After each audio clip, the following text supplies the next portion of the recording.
Right, hi guys, Luton here. Now, first up, for those who've not been aware, I've been sick for about 2 weeks now, and I am just about getting over it. You can probably hear already my voice sounds much better. So to that end, I unfortunately haven't been able to get as much time in on the game because honestly I just couldn't concentrate while continuously coughing, and that was even as much as just a day or so ago. So I've been getting in the past week as well as little as sometimes 2 or 3 hours sleep, so I've been pretty wrecked, and that's why I haven't managed to get much content out at all. So this video is very much my initial thoughts based on about 6 to 8 rounds of the game. I'll also of course be playing more and then give some thoughts about the alpha when it's complete, whenever that's going to be. Also keeping in mind this is closed alpha, so it's bugs etc. There's no doubt going to be some changes and updates that will of course come. The most interesting thing for me was that I somehow misguidedly thought that because this was a closed alpha, it would be full of people who were pretty much focused on battling it out so that we would get actually even a distorted, almost false positive impression of the players in the gameplay, that it would be like the gameplay would be too good. So genuinely with surprise, I found that weirdly there are people who have closed alpha codes who somehow seem to think that camping with tanks, generally trying to spawn trap people, farming kills and so on, is alive and well, even in an alpha. It beggars belief, but it also goes to show just how close, if not already, being totally beyond redemption this game is from a public playing point of view in terms of the quality of gameplay you get from public games.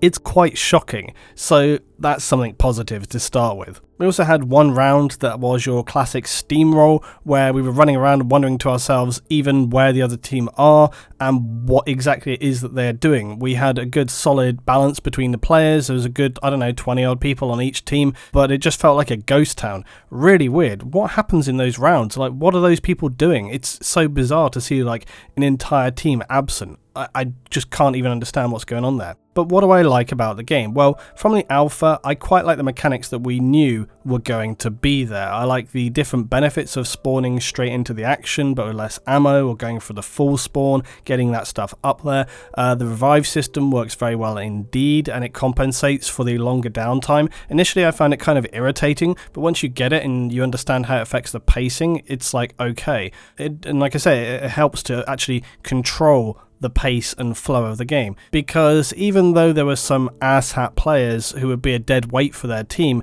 overall the general pacing of the combat felt significantly improved from Battlefield 1. Also the weapons just felt at large more balanced in terms of their spread, recoil, generally just the feel of them. Now as you know, I've never been one to delve specifically into weapons and all the stats. It's just not something I really care about, because as I've said many times before, the right weapon is the weapon that works for you based on your playstyle. There is no best weapon. That's just a clickbaiting load of bullshit that works for YouTube videos. It's nonsense. There are just weapons that work for you, and you have to find out which ones those are. And we have done experiments in the past, back in Hardline and Battlefield 4, where I got other players who are far more skilled than me in the game to go and actually test this out, and they've said, yeah, going into it, they thought that yeah, there's going to be weapons which did better than other, but they were quite surprised that when they just went in and started using a lot of different weapons, things that they never normally pick up, they were surprised at how well they could hold their own. So whilst it's true there are some weapons which will give you a little bit of an edge here and there is nothing which is going to turn you into an absolute wrecking ball. And if there is a weapon like that which gives you a clear, significant advantage over others, then it's probably OP, it's probably broken, it's probably incorrectly balanced, and it needs to be adjusted. But as for Battlefield 5, we have very limited weapons on offer, but it worked. I felt it worked and it felt right. Even if it was a bit confusing being on the British side and using an STG-44, that was so odd. I really wish the weapons were factional or had to be fully earned through like cross-faction as with Battlefield 3. Maybe that's going to happen actually in release, but I somewhat doubt it, but who knows. The damage models I think all around felt really decent. I'm saying decent a lot, but you know, there were a few what the fuck moments where some guy dropped you and you're like, what the hell was that all about? But all in all, you seem to definitely survive more or less, and you kill more or less, based very, very much on how accurate you are at placing the rounds. Now, I know that sounds an incredibly obvious statement to make, but what I'm trying to say is that it's much more noticeable in Battlefield 5 than it was in, say, Battlefield 1. Maybe even more than Battlefield 4, or, that's how it felt to me anyway. And just if you're wondering, I have actually played some BF4 and BF1 recently. It's not like I haven't picked those up in forever, so I am making a reasonable comparison there from my recent playing. And I think what you can attribute this to is very much the changes that they have made with random bullet deviation. The fact that that isn't a thing anymore just highlights how much of a difference it makes and how different it feels in game with the gameplay. So you really do find yourself, I guess, in less situations where you feel like you should have gotten a kill. And most of the time when I was getting put down by other people, it's kind of like, yeah, they were a bit quicker off the mark, or they had a fully automatic weapon, I had a semi-auto, and they were just getting more rounds in on me quickly, and those were hitting faster. So it actually works very well in terms of actually making more noticeable difference in terms of balancing the weapons, I think, as well. But either way, the change in terms of random bullet deviation that they've made with Battlefield 5 works, and it feels really good. In the games that I played, what I was finding initially, the games of Battlefield 5 that I was playing, I found that when I was just starting off and just like running around and spraying roughly at enemy, or even tap firing or bursting, if I wasn't too careful in terms of like getting onto targets, then very, very often they would win those fights and they would take me down. So, it's not enough to kind of just roughly get near to your guy and then, you miss a couple of shots and get on them. You really got to get onto them. So being actually on target as opposed to just nearly on target makes a really noticeable difference.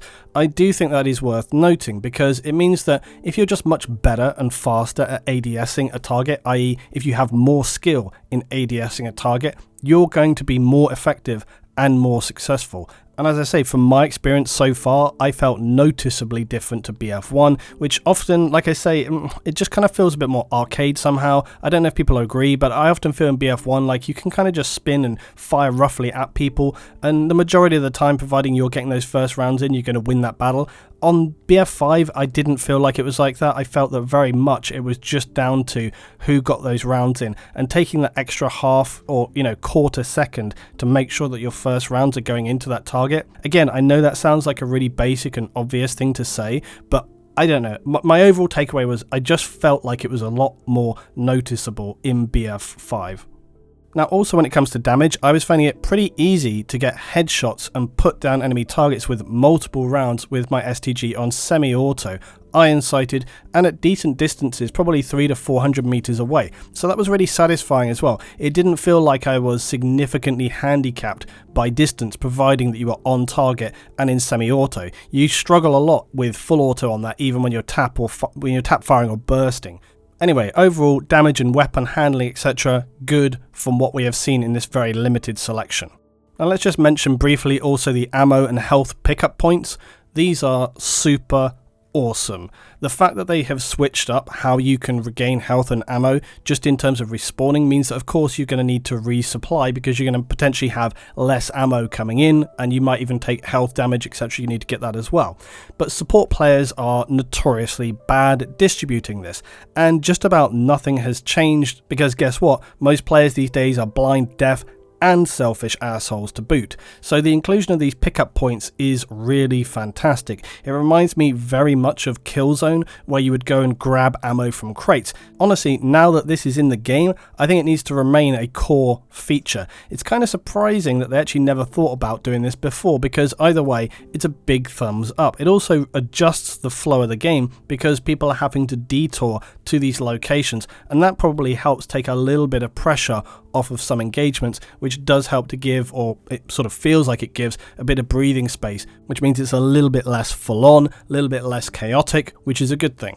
One other weapon related thing, not having to bipod up as an assault to take down a tank is really refreshing. I'd forgotten just how annoying it is in Battlefield 1 to have to do that. So now in BF5, of course, you can literally just point and shoot. The drop off over distance is relatively severe, so it's not a laser pointer. You can't just aim and fire and it will just go straight to target. The drop off is reasonable, but again, I found that you could estimate it pretty well. It wasn't too hard. Also, using these against tanks in close quarters, combining it with demo charges, is going to finish that tank off nice and quickly, even just as one person. So tanks actually pretty dangerous to be in, to be honest. I mean, this map isn't the most strongly suited for tanks. It's pretty claustrophobic at certain points, so unless your enemy are inordinately absolutely stupid. You probably aren't going to survive very long in the tank, but let's be real, a lot of players in Battlefield who are in tanks tend to just sit back and pick targets and pick targets and pick targets, and then as soon as they take even one hit, they hit that full reverse until they get right back to base like a massive coward. Air combat, I didn't even go near because Battlefield piloting is incredibly arcade, revolves around mechanics that I just don't care to learn. I haven't enjoyed fixed wing combat in Battlefield since 1943, to be honest, and I might give it a try to see what it's like, but I usually just get bored really quickly with air combat in Battlefield. It's just round and round and round. However, I found it absurd that a plane, which was coming straight at me when I was on the ground, and I was hitting it square in the face with a flak gun, was not only able to survive,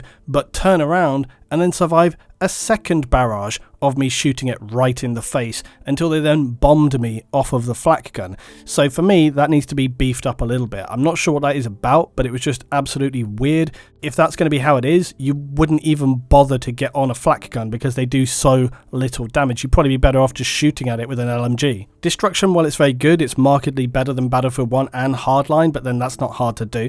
The only thing I guess was that so far, I hadn't actually run into many situations that required it. Destruction was always something that you felt like you needed. I guess the only thing I really liked in terms of micro destruction was being able to kind of jump through the windows and stuff like that. That felt much better. That felt like it really adjusted the flow of infantry movement, and that was a really positive thing.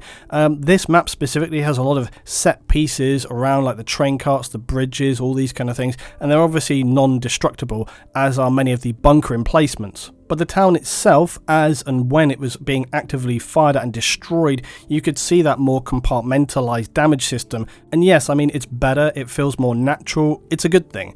Even seeing stuff like heavy snow falling off of roofs in a big, drop, it's quite an immersive thing. It's really good. So there isn't much more to say than I like it. I think it's what people wanted, or from what I've seen so far, I think it seems to be delivering at least more than Battlefield 1 for sure. One thing that I found really very annoying though was that I kept getting stuck on random rubble and bits of building to the point it would get me killed, and this was very annoying, and this was very Battlefield 1 as well. I often would say, for example, start to take fire from an enemy, and in say BF4 I could almost instinctively hop and dodge out of the way to behind cover, and you could just evade that fire.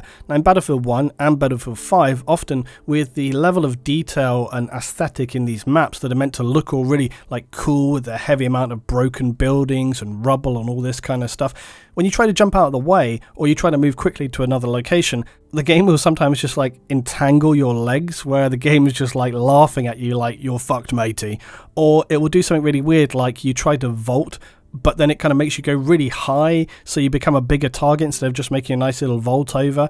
This is just the downside of having maps that are overly visually complex, because it adds all these weird parameters and instances where you should be able to use your own reaction time and evasive skill, but that kind of becomes basically meaningless, so you just get dead. And you often end up looking like a bit of a pleb in the process.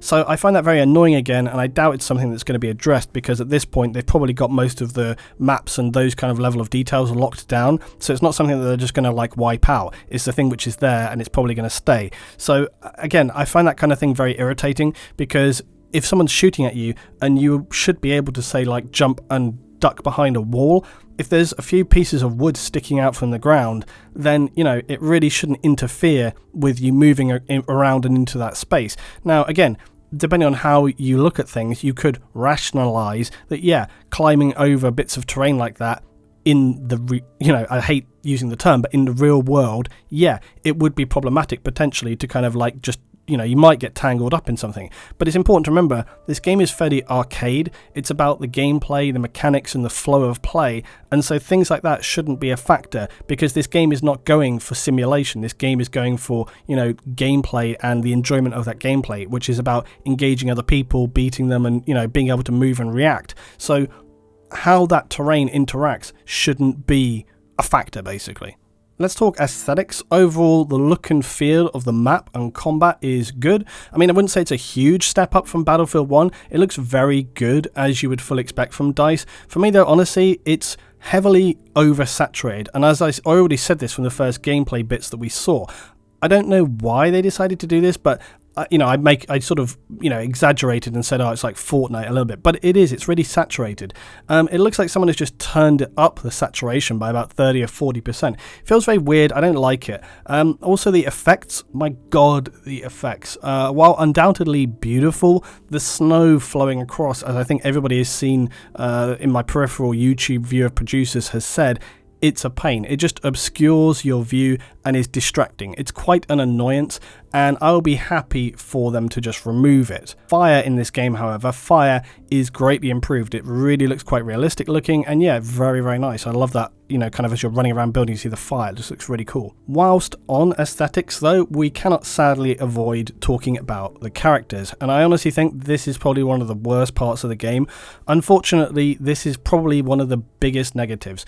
They just look ridiculous. Not only is it hard to tell who is friendly and who is enemy because of the fact that they don't really have any clear uniform style that's noticeable, to me anyway. I mean, it just looks very muddled together, but also they end up genuinely looking like something out of Mad Max 2, The Road Warrior. I don't know what they were thinking with this. Unfortunately for me, it's just awful. Happily, you really don't see the players up close that often. They're usually at a distance or mid-distance in terms of, because you're just engaging. And if you're in CQC, it's really fast and furious.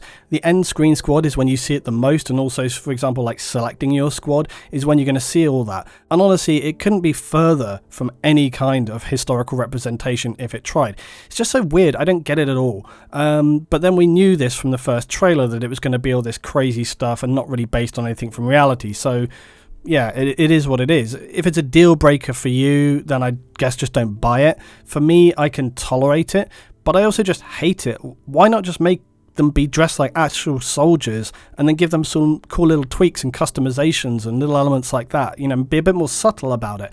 I don't know, but it feels more like, I don't know, sometimes you see these guys and it feels like Army of Two, if you ever played that game with all the face masks. I actually really enjoyed Army of Two Devil's Cartel. I'd forgotten about that. I should play that again. Anyway, I think that's pretty much all I have to say about the game right now in terms of first thoughts, but let's do some final pros and cons in a kind of bullet point fashion. So pros, weapons, good in damage, handling and balance. Ammo and health pickup points, good. Pace of the game seems good. Squad emphasis seems to work. Individuals can make an impact. It feels like it's less chaotic, or so far to me anyway. It felt less zergy to me and a little bit more considered. Destruction was good. General aesthetic is good. The cons, player base is still all over the place. Nothing too much of a surprise there, but just to say, unnecessarily distracting visual effects, annoying. Please get rid of them. They won't, but whatever. Getting stuck on rubble, annoying, probably can't be changed. Underpowered AA guns, fix it, because otherwise they're a waste of time. Character aesthetics, again, cannot change. It's what do you want? So you can see, I guess, from my initial thoughts, the pros that I have so far actually outweigh the cons. Right now, my biggest gripes are just really with aesthetic things and the fact that players are just a jumble of randomness, which is, not unexpected. So despite both those things though, I thought from what I've played that it was relatively enjoyable. I think I'll just finish by saying right now this game has a lot more going for it than Battlefield 1. If they enable players to actually properly rent and host servers, this is going to be the biggest thing for it. Because the biggest obstacle for this game is actually the community itself, not the game. The sheer randomness of the community that now is Battlefield public players has never really been great. Back in Bad Company and Battlefield 3, it wasn't fantastic, but it's actually sharply declined over the last few titles. Most people that you speak to would agree. And I place that blame squarely on the direction and also the marketing direction and appeal. The fact that they have actively and still encourage the chaotic randomness, and they sort of present that as being a core part of the game, it normalizes that and makes people think that that's actually what they're meant to be doing, or that that experience is what the game is meant to be, when in reality that kind of concept and that normalization actually helps to destroy any sense of teamwork and focus. But if they presented it as, this is the game, this is how you should be primarily focusing, this is the core element of it, if they focused on that, which they're trying to do with this squad mechanic, but they're sort of doing that and then simultaneously being like, look at all this crazy shit, and it's like, that's the issue with the game. It's trying to be master of all, and it's just like, sometimes you just can't make that happen.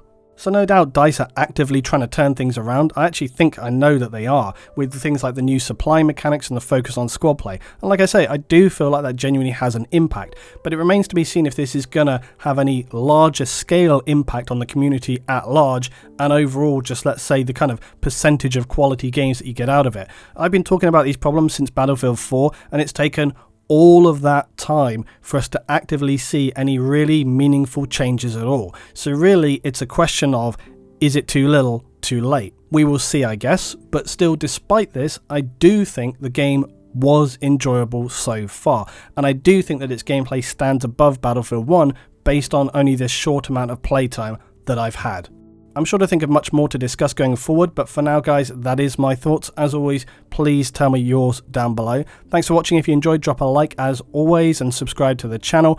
Also, Twitch and YouTube have had a thing going on at the moment where YouTube is sort of clamping down a little bit on people posting videos saying, hey, I'm live on Twitch right now. I guess I understand because, you know, they don't want people to actively push people away from YouTube. But what I'm going to be doing is trying to actively remind people, hey, I also stream on Twitch, guys. If you want to come and check it out there, please, the link is down below. Come and drop a follow and then you'll know when I'm live. I stream usually on a Monday, Wednesday, Friday and a Sunday. So come and join us, come and get involved and, you know, be part of the community there as well. Thanks for watching, and I've got a ton of stuff to do this week, loads of content to come up this week because having been sick, I've now got to plow through, which means 40k, more of this, more of some postscriptum stuff. I got a video coming up about the Steam sale. I might even do a video about an indie game, so tons of stuff. So stay here on the channel this week. Thanks for watching. See you next time.